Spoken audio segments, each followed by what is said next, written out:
अस्सलाम वालेकुम। कोहिनूर न्यूज़ के साथ मैं हूं अक्सा खान। बुलेटिन का बाकायदा आगाज करते हुए सबसे पहले आपको बताएं कि चीफ जस्टिस ऑफ पाकिस्तान ने रिमार्क्स दिए हैं कि अदालती दरवाजे पर एहतजाज इंसाफ की फराहमी में रुकावट डालने के मुतरादिफ है। पंजाब में इंतखाबात के अदालती हुक्म पर इलेक्शन कमीशन की नजरसानी और supreme court review of orders and judgments act के खिलाफ दायर दरखास्तों पर chief justice of Pakistan Umar Ata Bandial की सरबराही में 3 रुकनी बेंच ने एक साथ समाअत की है। समाअत का आगाज हुआ तो चीफ जस्टिस पाकिस्तान ने रिमार्क्स देते हुए कहा कि हमारे पास कुछ दरखास्तें आई हैं। रिव्यू एक्ट का मामला किसी स्टेज पर देखना ही है। जस्टिस मुनीब अख्तर का कहना था कि अगर नजरसानी एक्ट लागू होता है तो इलेक्शन कमीशन के वकील को लार्जर बेंच में दोबारा से दलाइल देना होंगे। अगर सुप्रीम कोर्ट रिव्यू एक्ट नाफिज हो चुका है तो अदालत कैसे पंजाब इंतखाबात कैसे सुने। केस हम पर supreme court review act Punjab इंतखाबात नजरसानी केस में लागू नहीं होता। चीफ जस्टिस पाकिस्तान का कहना था कि सब चाहते हैं कि पंजाब इंतखाबात नजरसानी केस का फैसला हो। 14 मई के फैसले पर अमल दरामद मुमकिन नहीं, मगर ये फैसला तारीख बन चुका है। अदालती फैसला तारीख में रहेगा कि 90 रोज में इंतखाबात लाजमी है। देखना तो ये था कि इंतखाबात के लिए 90 रोज बढ़ाए जा सकते हैं। क्या 9 मई के वाकयात के बाद हालात वो हैं जो आइन में इंतखाबात में इल्तवा के लिए दर्ज हैं। हर चीज तशद्दुद और जोर जबरदस्ती से नहीं हो सकती। चीफ जस्टिस पाकिस्तान ने कहा कि इस कानून में आर्टिकल 184(3) से मुतल्लिक अच्छी तरामीम है। सिर्फ एक गलती उन्होंने ये की कि आर्टिकल 184(3) पर नजरसानी को अपील करार दे दिया।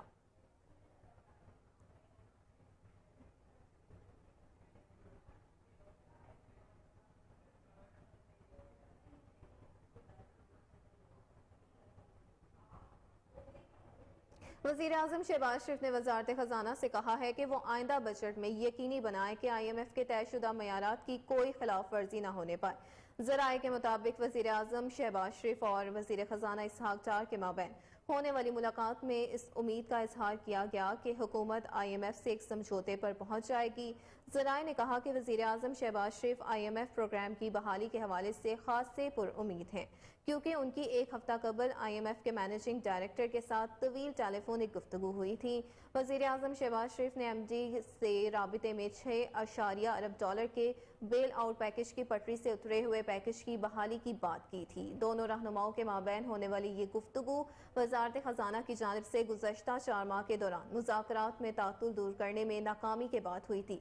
ज़राए के मुताबिक वज़ीर-ए-आज़म IMF की MD से गुफ्तगू से खास से मुतमईन थे। इसी मीटिंग में इस अमर पर भी इत्तफाक किया गया कि पाकिस्तान IMF से बजट की तफसीलात शेयर करेगा। IMF की MD ने वज़ीर-ए-आज़म को प्रोग्राम की बहाली का इशारा भी दिया। इसी वजह से वज़ीर-ए-आज़म शहबाज शरीफ ने तुर्क मीडिया को बताया कि पाकिस्तान रवां माह में IMF से डील तय पा जाने के हवाले से पुरउम्मीद है। वज़ीर-ए-आज़म ने अनकरा में तैयब उर्दगान की तकरीब हल्फ बर्दारी में तुर्क खबर एजेंसी से बातचीत करते हुए कहा था कि हम अभी भी IMF प्रोग्राम के हवाले से पुरउम्मीद हैं कि इसे मुंतकी अंजाम तक पहुंचा सकेंगे। हमारा नवा जायजा तमाम शराइत व ज़वाबित पूरी करेगा और उम्मीद है कि हमें इस महीने कोई अच्छी खबर मिलेगी।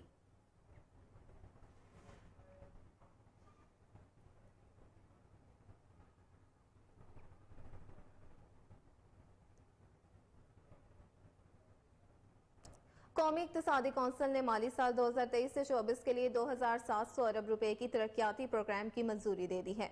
गुज़श्ता रोज वज़ीर-ए-आज़म शहबाज शरीफ की ज़ेर सदारत कौमी इक़्तिसादी कौंसिल का इजलास हुआ, जिसमें वज़ीर खजाना इसहाक डार, वज़ीर मनसूबाबंदी एहसन इकबाल समेत दीगर वुज़रा और पंजाब KP और सिंध के वुज़राए आला ने शिरकत की। इजलास में पंजाब और खैबर पख्तूनख्वा के लिए 4 माह का तरक्याती बजट में भी मंजूरी किया गया। आपको अपडेट करते चले इस हवाले से कि कौमी इक़्तिसादी कौंसिल ने माली साल 2023 से 24 के लिए 2700 अरब रुपए की तरक्याती प्रोग्राम की मंजूरी दे दी है। गुज़श्ता रोज वज़ीर-ए-आज़म शहबाज शरीफ की ज़ेर सदारत कौमी इक़्तिसादी कौंसिल का इजलास हुआ, जिसमें वज़ीर खजाना इसहाक डार, वज़ीर मनसूबाबंदी एहसन इकबाल समेत दीगर वुज़रा और पंजाब KP और सिंध के वुज़राए आला ने शिरकत की। इजलास में पंजाब और खैबर पख्तूनख्वा के लिए 4 माह का तरक्याती बजट भी मंजूर किया गया।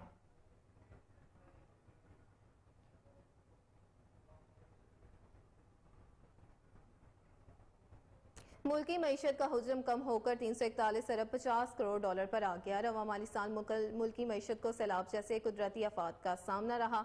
इक्तसादी सर्वे के मुताबिक सियासी अदम इस्तेहकाम से भी मुल्की मईशत मुतासर हुई है। इक्तसादी सर्वे निकात के मुताबिक गुज़श्ता माली साल के मुकाबले में GDP में 34 अरब डॉलर की कमी हुई। साल 2021 से 22 में मुल्की मईशत का हुजम 37.4 अरब डॉलर था। मौजूदा साल की मौशी कारकर्दगी पर इक्तसादी सर्वे कुल जारी किया जाएगा।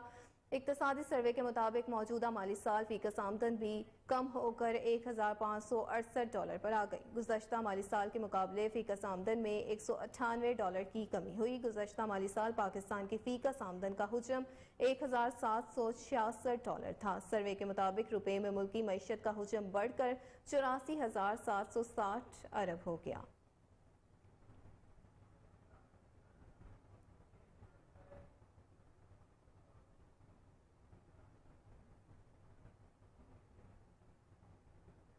साबिक वज़ीर आला पंजाब उस्मान बुज़दार, फराह गोगी और बुशरा बीबी समेत 8 अहम शख्सियात के खिलाफ एंटी करप्शन में मुकदमा दर्ज कर लिया गया। एंटी करप्शन हुकाम के मुताबिक रिश्वत सतानी का मुकदमा थाना एंटी करप्शन हेडक्वार्टर में दर्ज किया गया है। मुकदमे में साबिक खातून अव्वल बुशरा बीबी का बेटा इब्राहिम मानिका भी नामजद है। उनके अलावा साबिक ब्यूरोक्रेट ताहिर खुर्शीद, साले सईद, ख्वाजा सुहेल, अहमद अजीज तारड़ और उस्मान मौजम को भी मुकदमे में नामजद किया गया है। एंटी करप्शन हुकाम का कहना है कि मुकदमा तवील इंक्वायरी के बाद दर्ज किया गया है।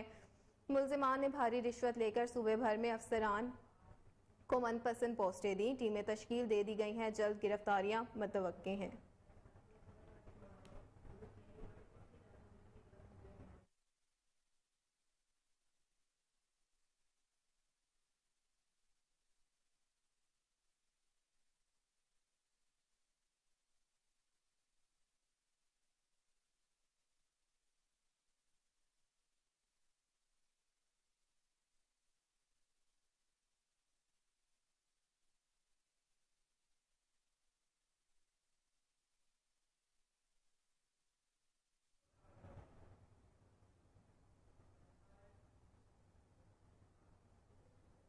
सदर मुमलिकत डॉक्टर आरिफ अलवी ने कहा है कि हमें पाकिस्तान में तहफ़्फ़ुज़ खुराक के मयारात पर अमल करते हुए फूड सेफ्टी को यकीनी बनाना होगा।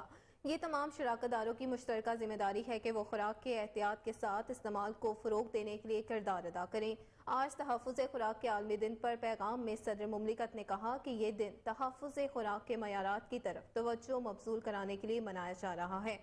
गैर महफूज खुराक की वजह से रोजाना औसतन 16 लाख अफराद बीमार होना, 5 साल से कम उम्र के औसतन 340 बच्चों का मौत के मुंह में चले जाना बाइसे तशवीश है। हम मयारी खुराक की फराहमी को यकीनी बनाकर मुज़रे सेहत खुराक खत्म करके लाखों जानें बचा सकते हैं।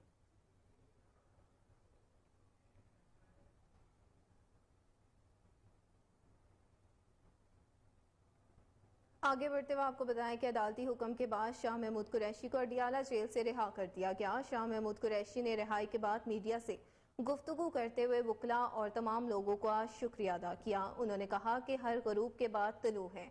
1 माह कैद तन्हाई से गुजरा, अब अपना तजुर्बा बताऊंगा। जेल में कैद बेगुनाह कारकुनों की रिहाई के लिए कोशिश करूंगा और हम उनके लिए कानूनी जंग लड़ेंगे। उन्होंने कहा कि बच्चे परेशान थे, उन्हें बताया तो उन्हें मुझे अल्लाह के हवाले किया और बहुत ज़्यादा साथ देकर हौसला अफजाई की। अल्लाह ने हिफाजत की है। बहनों खानदान वालों का मशकूर हूँ।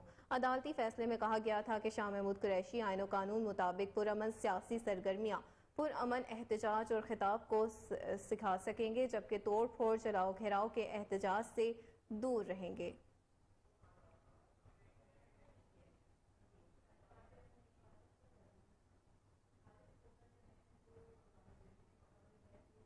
मज़ीद खबरें बुलेटिन का हिस्सा बनाएंगे इस ब्रेक के बाद। हमारे साथ रहिएगा।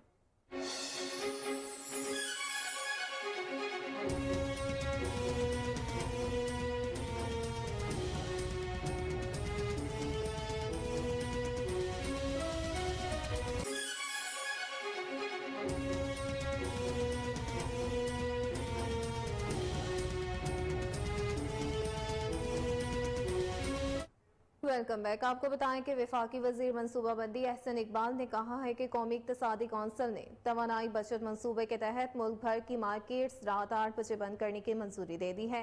वफाकी वजीर बराए मनसूबाबंदी एहसन इकबाल ने बताया कि कौमी इक्तसादी कौंसिल का इजलास हुआ, जिसमें तमाम सूबों की नुमाइंदगी थी। शुरा ने तमाम तर सूरत हाल का जायजा लेने के बाद 1 जुलाई से रात 8 बजे तमाम दुकानें बंद करने की मंजूरी दे दी। उन्होंने कहा कि इस बात पर भी इत्तफाक किया गया है कि सूबे मार्केट्स रात 8 बजे बंद करने के फैसले पर अमल दरामद यकीनी बनाएंगे।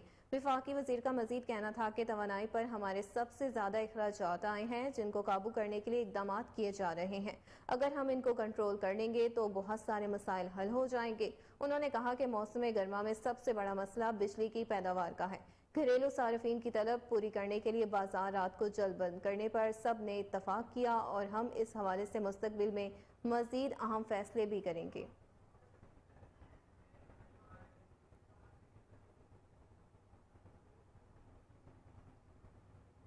कौमी इक्तसादी कौंसिल के इजलास में कौमी तवानाई बचत प्लान के तहत मुल्क भर में मार्केटें रात 8 बजे बंद करने का फैसला किया गया है।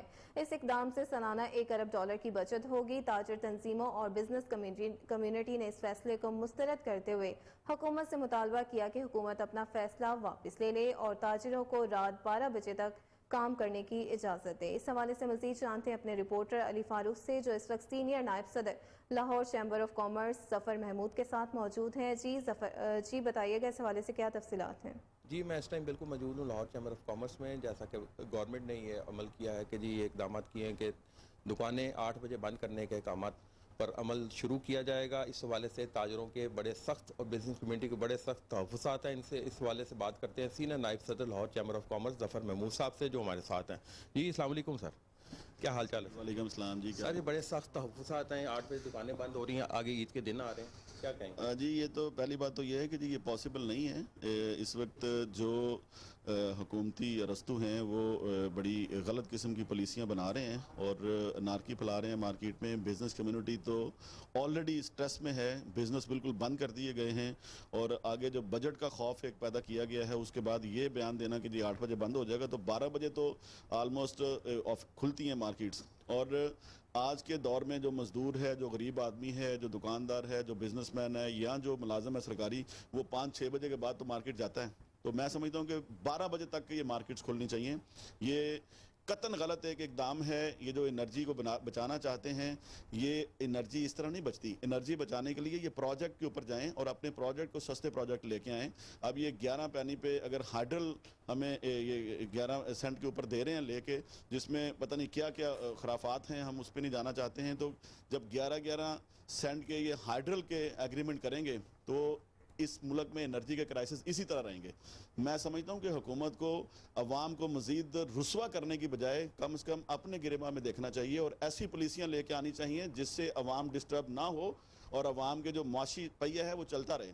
अगर ये पहिया बंद होता है, इंडस्ट्री पहले बंद है, ट्रेड भी बंद हो जाएगी, तो किस तरह ये अगला जो बजट, ये जो 1100 अरब का नया बजट लेके आना चाह रहे हैं, वो किस तरह पूरा करेंगे? तो मैं इस बात की शदीद मजम्मत करता हूँ हुकूमत की कि हुकूमत को अकल के नाखून लेने चाहिए।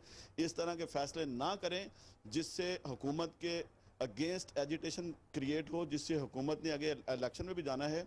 तो हुकूमत को चाहिए कि इमीडिएट पे रिलीफ देने की बजाय इस तरह के इकदाम, इस तरह के फैसले ना करें जिससे अवाम का गम गुस्सा उन पे उतरे। अच्छा सर, ये अभी ये पोजीशन बन रही है, ये ईद के दिन भी करीब आ रहे हैं, ये ताजरों की ज़ाहिर है कि इसमें भी इफेक्ट करेगी? डेफिनेटली जी, ईद के दिन भी करीब आ रहे हैं तो इस पे अमल दरामद करना मैं नहीं समझता हूँ कि मुमकिन है। 12 बजे तक मार्केट्स को खुलना चाहिए। चूँकि ये दिन को 12 बजे कर दें ऑन, 12 बजे से पहले मार्केट्स नहीं खुलती हैं, तो 12 जो है ना वो तकरीबन 12 घंटे तो मार्केट्स खुलनी चाहिए और उस पर हुकूमत किसी तरह कदगर नहीं लगा सकती है। बिजनेस कम्युनिटी इसके लिए हरगज़ तैयार नहीं है। हम उस दिन भी मिल के आए हैं तो हमने कहा कि जी कोई भी ऐसे फैसले करने से पहले आप बिज़नेस कम्युनिटी को लूप में लें और बिज़नेस कम्युनिटी से मुशावरत किया करें कि इसके क्या नेगेटिव असरात हो सकते हैं। ये अगर 1 बिलियन की बिजली बचाएंगे तो उससे 2 बिलियन का ये कम से कम अपना रेवेन्यू भी लूज़ करेंगे। तो इनको इसके ऊपर बड़ा कैलकुलेट करके डिसीजन लेने चाहिए कि उसके क्या मेरिट्स और डीमेरिट्स हैं, उसके इफेक्ट्स किस तरह आते हैं, नेगेटिव इफेक्ट्स ज़्यादा हैं या पॉजिटिव इफेक्ट्स ज़्यादा हैं। तो मैं समझता हूँ कि जी इस तरह की एक्टिविटी करने से नेगेटिव इफेक्ट्स हुकूमत के फैसलों के ऊपर ज़्यादा हैं, तो इससे इज्तनाब करना चाहिए। जी नाज़रीन, ये अभी बात की जी, आप जैसा कि सुन रहे हैं आप कि जफ़र महमूद साहब ने शदीद तहफ़्फ़ुज़ात का इज़हार किया और उन्होंने मुतालबा किया है कि हुकूमत इस फैसले को वापस ले और दोपहर 12 बजे से लेके रात 12 बजे तक दुकानें खोलने की इजाज़त दे। कारोबार चलेगा तो बिज़नेस भी चलेगा, टैक्स भी कलेक्ट होगा और पाकिस्तान की मईशत भी तरक्की करेगी और उनका बिजली के सस्ते ज़राए पैदा करने के लिए हुकूमत को कोशिश करनी चाहिए। जी। दूसरी जानिब आगे बढ़ते हुए आपको बताएं कि IMF के एग्जीक्यूटिव बोर्ड इजलास का शेड्यूल जारी कर दिया गया। पाकिस्तान का मामला शेड्यूल में शामिल नहीं। IMF और पाकिस्तान के दरमियान आइंदा माली साल के विफाकी बजट में टैक्स वसूलियों के अहदाफ से मुतल्लिक तखमीना जात पर इख्तलाफात बरकरार हैं। IMF के एग्जीक्यूटिव बोर्ड इजलास का 14 जून तक का नया शेड्यूल जारी कर दिया गया। स्टाफ सतह का मुआहदा ताहाल न होने के बायस पाकिस्तान का मामला शेड्यूल में शामिल नहीं। पाकिस्तान और IMF के दरमियान कर्ज प्रोग्राम की बहाली पर डेडलॉक बरकरार है। ताहम हुकूमत 30 जून तक स्टाफ सतह के मुआहदे के लिए पुरुमीद है। ज़राए के मुताबिक IMF टैक्स हदफ 9800 अरब रुपए तक ले जाने पर जोर दे रहा है, जबकि वजारत खजाना की जानिब से सालाना टैक्स हदफ 9200 अरब रुपए मुकर्रर करने की तजवीज़ दी गई है।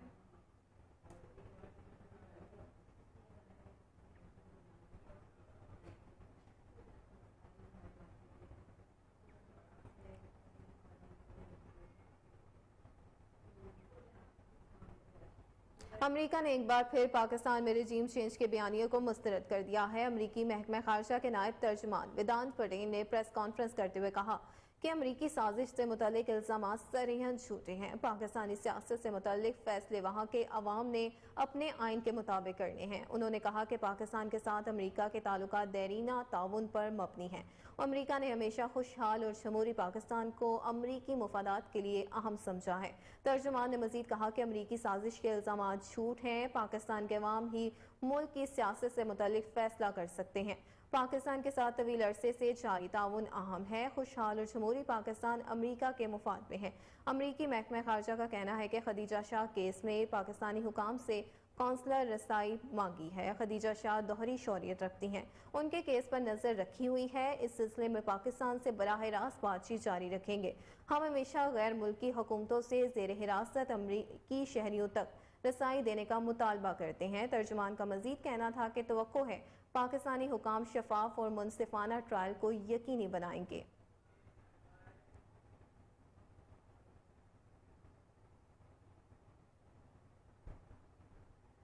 साबिक सूबाई वजीर फयाजुल हसन चौहान का कहना है कि 9 मई के वाक़यात के ताने बाने अमरीका, दुबई, बरतानिया और यूरोप के साथ मिलते हैं। अरशद शरीफ के कत्ल में इदारा नहीं, अहम शख्सियात मुलविस है जिसका नाम नहीं बता सकता। उन्होंने मजीद प्रेस कॉन्फ्रेंस में कहा कि इमरान खान ने हुकूमत के खात्मे से कबल IMF शराइत को तोड़ा ताकि अगली हुकूमत मईशत ना संभाल सके और इल्ज़ाम इदारों पर आए। उनका कहना था कि फेसबुक, ट्विटर, यूट्यूब और इंस्टाग्राम को आर्टिफिशियल इंटेलिजेंस के जरिए कंट्रोल करके फ़ौज के खिलाफ और फ़ौज के अंदर बगावत पैदा करने की कोशिश की गई, जैसे यमन, इराक, शाम और लिबनान में की गई। PTI के 30,000 से ज़ायद पेड वर्कर फ़ौज के खिलाफ पोस्ट और वीलॉग्स को वायरल करने का काम सरअंजाम देते हैं। उन्होंने कहा कि पाकिस्तान में अरब स्प्रिंग की तर्ज पर 5th जनरेशन वॉर का हमला किया गया ताकि फ़ौज और अवाम के दरमियान फासले पैदा किए जाएं। पाक फ़ौज का चेन ऑफ कमांड बहुत मजबूत है जिसने इस साजिश को नाकाम बनाया।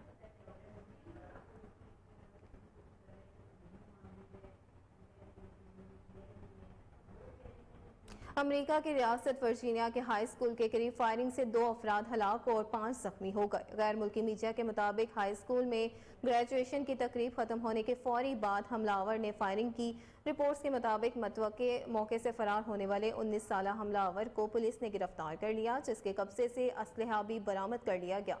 गैर मुल्की मीडिया के मुताबिक पुलिस का कहना है कि मुलजिम हलाक होने वाले किसी एक शख्स को जानता था कि इसकी मजीद तहकीकात जारी है। गैर मुल्की मीडिया के मुताबिक ऐनी शाहिदीन ने बताया कि फायरिंग की आवाज़ सुनकर इलाके में भगदड़ मच गई।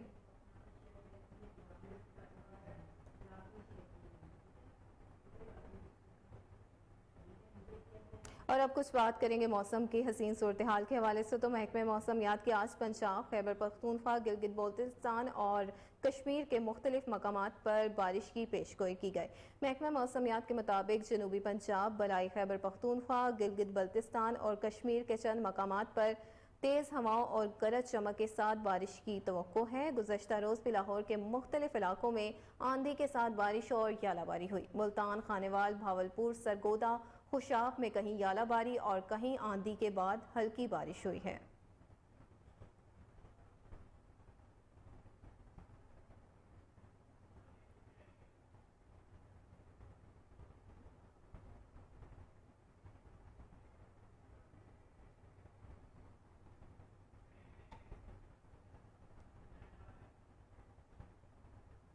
मजीद खबरें बुलेटिन का हिस्सा बनाएंगे इस ब्रेक के बाद, हमारे साथ रहिएगा।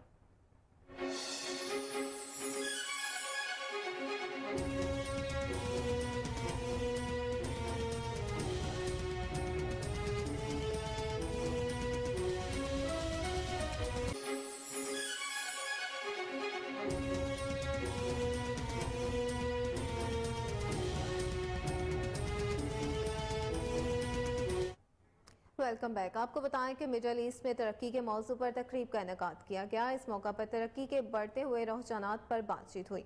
मजीद जानते अपने नुमाइंदा तैमूर यूसुफ से। जी तैमूर, बताइएगा। मिडल ईस्ट जो है वो भी दिन ब दिन जो है नई नई डेवलपमेंट्स की तरफ बढ़ रहा है। इसी तनाजुर में हम पाकिस्तान की बात करते हैं कि पाकिस्तान मिडल ईस्ट के मुकाबले में है, उनके साथ कंपटीशन में किस बुनियाद पे, किस मोड़ पे, किस लेवल पे खड़ा है। इनसे जानते हैं कि जो आज डेवलपमेंट्स इन मिडल ईस्ट के नाम पे इधर एक सेमिनार हुआ, इसका क्या बेसिक थीम है और पाकिस्तान में इसके लिए जो है क्या तहफ़्फ़ुज़ात है, क्या फ़ायदा है। अच्छा, पहली चीज़ तो ये जो डेवलपमेंट इन मिडल ईस्ट का जो थीम है ये है कि मशरक़ वस्ता के अंदर बहुत सी इस किस्म की डेवलपमेंट्स हो रही हैं जो माशी तौर के ऊपर, मिलिटरली, सियासी तौर के ऊपर डेवलपमेंट्स हो रही हैं, क्योंकि एक ऐसा रीजन है जो बहुत ही ज़्यादा डायनामिक है। और इस मामले में डायनामिक है कि अगर आप सऊदी विजन 2030 को अगर आप देखें, या अगर आप सऊदी अरेबिया और ईरान के दरमियान जो इस वक्त रिप्रोचमा हुआ, डिप्लोमेटिक रिप्रोचमा हुआ, उससे ये वो वाला मिडल ईस्ट नहीं है जो 1990s का था। ये बहुत ही ज़्यादा डायनामिक है, इसमें बहुत सारी ऐसी डेवलपमेंट्स हो रही है जिससे पाकिस्तान कैश इन कर सकता है। तो पाकिस्तान का हमेशा एक रोल रहा है। ज़ाहिर बात है, हमारे जो सफारती ताल्लुकात हैं मिडल ईस्टर्न स्टेट्स के साथ वो बहुत ज़्यादा अच्छे हैं। पाकिस्तान जो है वो न्यूट्रलिटी के ऊपर बिलीव करता है। तो इस सेमिनार का मकसद ये है कि उन आइडियाज़ को साथ लेके आके और पाकिस्तान के लिए जो आगे का जो राह अमल है वो किस किस्म का होना चाहिए, उसके ऊपर एक रोड मैप तैयार करना बहुत ज़्यादा ज़रूरी है। ये इस पूरे सेमिनार का क्रक्स ही है। कैमरामैन सरदार फैजान के साथ तैमूर यूसुफ, कोहिनूर न्यूज़, इस्लामाबाद। रुख करेंगे साहिवाल का, जहां माहौलियात का आलमी दिन मनाया गया। शहर भर में बड़े शॉपिंग बैग्स इंतजामिया की लापरवाही पर सवालिया निशान है। इस हवाले से मजीद रिपोर्ट देखिए फ़हीम सदीकी की। कुछ अर्सा कबल रोज़मर्रा की अशिया लाने के लिए टोकरियां और कपड़े के थैले इस्तेमाल होते थे, मगर बाद में प्लास्टिक बैग इस्तेमाल होने लगे जो अब हमारी ज़िंदगी का हिस्सा हैं। ये पॉलीथीन बैग ना फटता है ना इसको धोना पड़ता है, दुकान की चीज़ें इसमें समा जाती हैं, ये सस्ता भी है। मगर इन सब बातों के बावजूद इसका इस्तेमाल सेहत और माहौल के लिए इंतहाई नुकसानदेह है। इस बैग में खाने की चीज़ें ज़्यादा देर पड़ी रहने की वजह से जरासीम पैदा हो जाते हैं। ये एलर्जी का बायस बनता है। खुसूसन स्याह रंग के शॉपर्स कैंसर का मूजिब बनते हैं। इनका कचरा इस्तेमाल के बाद जलाया जाए तो हाइड्रोजन साइनाइड गैस खारिज होती है जो फेफड़ों के कैंसर का बायस बनती है। हैरत की बात यह है कि इसके कचरे को ज़मीन में दफनाने के बावजूद ये 200 साल तक तहलील नहीं होते। ये ज़मीन की अंदरूनी परतों पर असरअंदाज होकर इसकी जरखेज़ी कम कर देते हैं। ये थैलियाँ सीवरेज के पाइपलाइनों में फंस जाएं तो सारा निज़ाम दरम बरम हो जाता है। ज़रा सोचिए इस प्लास्टिक के बैग के कितने नुकसानात हैं। वक्त के साथ साथ हमें इसका मुतबादल ढूंढना होगा, वरना हमारा माहौल और फिजा आलूदा हो जाएंगे। हमें जिंदा रहने के लिए अपने इर्द गिर्द के माहौल को साफ सुथरा रखना होगा। इसके लिए हमें हर मुमकिन इकदाम करने होंगे। कैमरामैन हमजा के साथ गाजी डिप्टी कमिश्नर हरिपुर की खसूसी हिदायत पर इंतजामी अफसरान का एक्शन। गिरा फरोशों के खिलाफ कार्रवाई करते हुए 2 दुकानों को सील कर दिया। मुनाफाखोरों के खिलाफ कार्रवाई अमल में लाई जाएगी। मजीद तफसीलात जानते हैं अपने नुमाइंदे मोहम्मद अली बुशवानी की इस रिपोर्ट में। डिप्टी कमिश्नर हरिपुर की खसूसी हिदायत पर एडिशनल असिस्टेंट कमिश्नर दोम Haripur special press controller magistrate दर्जा अव्वल हरिपुर ने अवामी शिकायत का नोटिस लेते हुए दूध दही रोड की की सरकारी रेट पर अमल दरामद करने के लिए जीटी रोड, टीआईपी, स्वाद चौक, कांगड़ा कॉलोनी, जेल रोड पर मुख्तलिफ दुकानों के इंस्पेक्शन की। इस दौरान नरखनामा आवेजा न करने, नाप तोल में कमी करने और सरकारी नरखनामे की खिलाफ वर्जी करने वालों के खिलाफ बड़े पैमाने पर कार्रवाई। नागा के दिन गोश्त फरोख्त करने और सफाई सुथराई इंतजामात पर मुतहदा दुकानों के खिलाफ कार्रवाई अमल में लाई गई और अदालत तलब कर गया। इसके अलावा 2 दुकानों को सील कर दिया गया। कैमरामैन टीम के साथ मोहम्मद अली मशवानी, तासीर रिपोर्टर गाजी।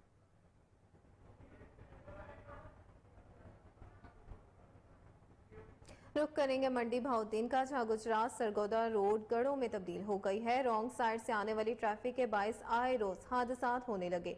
गुज़श्ता दिनों हादसे में 5 कीमती जानें भी ज़ाया हुई। इस वक्त हमारे नुमाइंदे यासिर मौजूद है। जी यासिर, बताइएगा क्या तफसीलात? बिल्कुल, मैं इस वक्त मौजूद हूँ गुजरात सरगोदा रोड सुहावा वडाइचा के मुकाम पर, जहाँ पे कल रोड के इस टुकड़े की ख़राबी की वजह से, तबाही और बर्बादी की वजह से यहाँ एक बहुत बड़ा हादसा रूनुमा हुआ है, जिसमें 5 कीमती जानें जो हैं वो चली गई हैं और 12 के करीब अफराद जो हैं वो ज़ख्मी हुए हैं। बेसिकली ये गुजरात सरगोदा रोड का वो हिस्सा है जो सालम को गुजरात शाहीन चौक पर जीटी रोड के मुकाम पर यहाँ से इसको मिलाता है।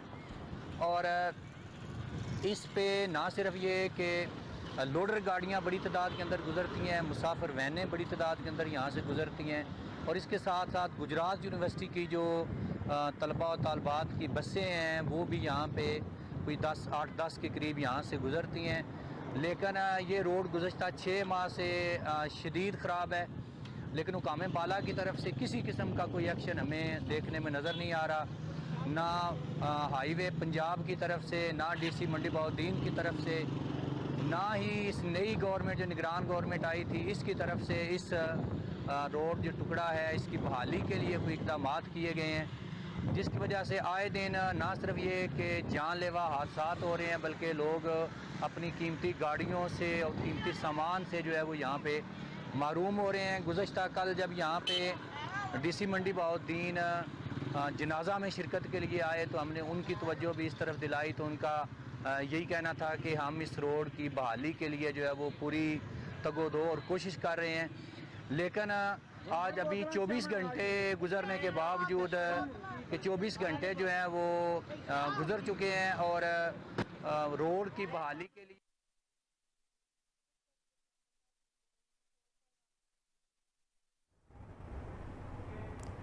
रुख करेंगे सक्खर का, जब मुबैना तौर पर लापता होने वाले यूनियन काउंसिल 9 के जनरल काउंसलर जुनेद बंदियानी मिल गए। एयरपोर्ट रोड पर बेहोशी की हालत में पाए गए। तिबी इमदाद के लिए सक्खर सिविल अस्पताल मुंतकिल कर दिया गया। इस हवाले से मजीद जानते हैं वहाँ पर मौजूद हमारे नुमाइंदे मोहम्मद यासिर अंसारी से। जी यासिर, तफसीलात से अपडेट कीजिएगा।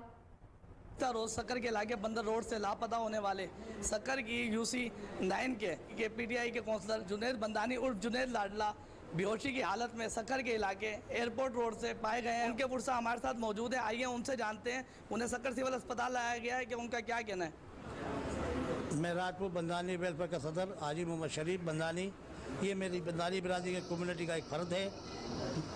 आज 6 तारीख को बल्दियाती यूसियों के मखसूस इंतखाबात की वजह से जो मैं समझता हूँ इसको रात अगवा किया गया, 24 घंटे इस पर तशद्दुद किया गया और अपनी मर्जी के नताइज हासिल करने के लिए मैं इलेक्शन कमिश्नर से पुरज़ोर अपील करता हूँ यूसी 9 के मखसूस निश्तों के इंतखाबात को कलअदब करार दिया जाए ताकि उसके दोबारा फेयर इलेक्शन हो। हमारे साथ लापता होने वाले यूसी 9 वार्ड नंबर 3 पीटीआई के काउंसलर जुनेद बंदानी भी मौजूद है। कोशिश करते हैं कि उनसे बात की जाए। वैसे इस वक्त वो खामोश बैठे हैं। जुनेद भाई, आप बताएं कि आपके साथ ये वाकया किस तरह पेश आया, कुछ बताएंगे आप? जी, जुनेद बंदानी उर्फ जुनेद लाडला जो है इस कंडीशन में नहीं है कि वो अपना बयान दे सकें और उनके वर्षा का यही मुतालबा है कि मखसूस नशिस्त पर होने वाले इलेक्शन की वजह से इनको लापता किया। इसका इलेक्शन कमीशन सख्त नोटिस ले और होने वाले इंतखाबात। रुख करेंगे मीरपुर खास का, जब बल्दियाती इंतखाबात में मखसूस सीटों पर उम्मीदवारों की हल्फ बर्दारी की तकरीब डीसी हाउस में मुनक्किद हुई। तकरीब के दौरान तमाम उम्मीदवारों से डीसी मीरपुर खास ज़ैनुल आबिदीन मेमन ने हल्फ लिया। इस तकरीब का अहवाल जानते हैं वहाँ पर मौजूद अपने नुमाइंदे अब्दुल गफ्फार लगारी से। जी अब्दुल गफ्फार, तफसीलात से आगाह कीजिएगा। मौजूद हूँ मीरपुर खास डीसी ऑफिस के अंदर, जहाँ जो बल्दियाती इलेक्शन हुई थी उसके बाद जो मखसूस सूचियों की जो आज हलफ बिरादरी तरकीब है, मेरे साथ यहाँ के जो शहरी मौजूद है उनसे जानते हैं उनका क्या कहना है। पार्टी की तरफ से जो ये सीट मिली है वो उनके हमारी यही कोशिश रहेगी कि इस सीट का स्पेशली लेडीज़ को फ़ायदा हो और हम उसी के लिए काम करें और पार्टी के लिए भी काम। पहले तो मैं हमारे कायद चेयरमैन बिलावल भुट्टो की शुक्रगुजार हूँ, जिन्होंने हमें दूसरी मरतबा मुझे मौका मिला है ज़िले काउंसिल की मेंबर बनने का, और इसमें हमें यह सिखाया जाता है कि आवाम की खिदमत करो। सबसे पहले मैं शुक्रिया अदा करता हूँ अपनी पार्टी वालों का कुछ चेयरमैन बिलावल भुट्टो का और चेयरमैन आसिफ जरदारी का, MPM ने जितने भी पूरी क़यादत का शुक्रिया अदा करता हूँ। इन्होंने मुझ पे एतमाद किया और मुझे मखसूस सीट दी डिस्ट्रिक्ट काउंसिल की। मैं तहे दिल से शुक्रिया अदा करता हूँ MPA से जुल्फ़िकार अली शाह का, जिन्होंने मुझे एतमाद किया और सीट दी। ये जो हमें सीट दी और हम इंशाल्लाह आवाम की तवक्कुआत पूरा करने की कोशिश करेंगे। जो कुछ हमें मिला वो बिल्कुल ईमानदारी से और मुखलिस से इससे कोशिश करेंगे आवाम तक सर्विस दें, बिल्कुल इंशाल्लाह, और इसकी कोशिश करेंगे और आवाम की खिदमत करेंगे। इनका यही कहना था। पाकिस्तान पीपल्स पार्टी की मखसूस सीटें मिली हैं। हम बिलावल भुट्टो, जरदारी, MP जुल्फ़िकार अली शाह और जो भी आला क़यादत उसके मशकूर हैं, उनका यही कहना था हमारा जो मकसद है सिर्फ गरीब और मजलूम आवाम की खिदमत करना। इंशाल्लाह हम 46,000 से ज़ायद पाकिस्तानी आज़मीन हज सऊदी अरब पहुँच गए, जिसके बाद मक्का मुकरमा में पाकिस्तानी आज़मीन की तादाद 30,000 तक पहुँच गई। मदीना मुनव्वरा में 16,000 आज़मीन मौजूद हैं। पाकिस्तान से मदीना मुनव्वरा के लिए परवाज़ों का सिलसिला ख़त्म हो गया। 21 जून तक तमाम सरकारी हज परवासें जद्दा उतरेंगी। हज से कबल 42,000 से ज़ायद आज़मीन कराम को मदीना मुनव्वरा की ज़ियारत मुकम्मल करवाई जाएगी। दूसरी तरफ प्राइवेट हज स्कीम के आज़मीन की आमद शुरू हो गई। मजीद 3,000 से ज़ायद आज़मीन मक्का मुकरमा पहुँच गए। 35 हज ग्रुप ऑर्गेनाइजर की मॉनिटरिंग मुकम्मल कर ली गई। निजी हज स्कीमों की 2 शिकायत का अजाला किया गया। शोबा गुमशुदगी और बाजियाबी ने रास्ता भूलने वाले 18 आज़मीन हज को उनकी रहाइश गाहों तक पहुँचाया गया। हज मेडिकल मिशन के तहत मक्का और मदीना में 2 हस्पतालों और 12 डिस्पेंसरियों के जरिए तिबी सहूलियात की फराहमी जारी है। मक्का और मदीना मुनव्वरा में 272 डॉक्टर्स और तिबी अमला 24 घंटे इलाज की सहूलियात फराहम कर रहा है।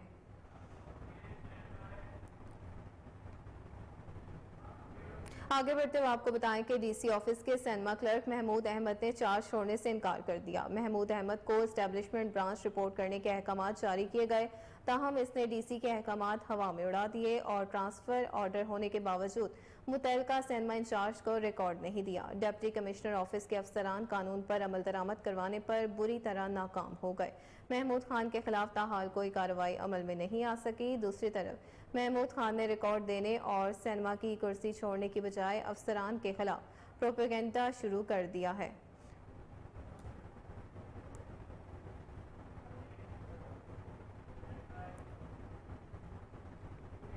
सूबाई वजीर housing and urban development barrister Syed Asfar Ali Nasir का गुलशन इकबाल पार्क का दौरा। क्लीन एंड ग्रीन लाहौर मुहिम के तहत पौधा भी लगाया।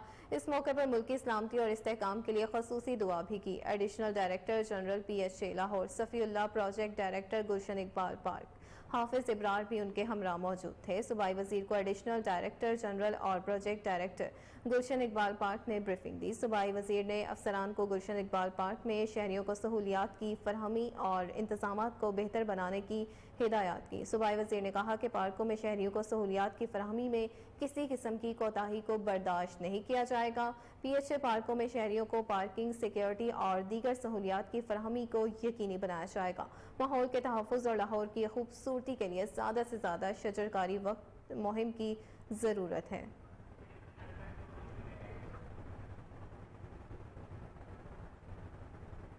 और इसी के साथ न्यूज़ स्टूडियो से फिल वक्त इतना ही। देखते रहिए KN न्यूज़।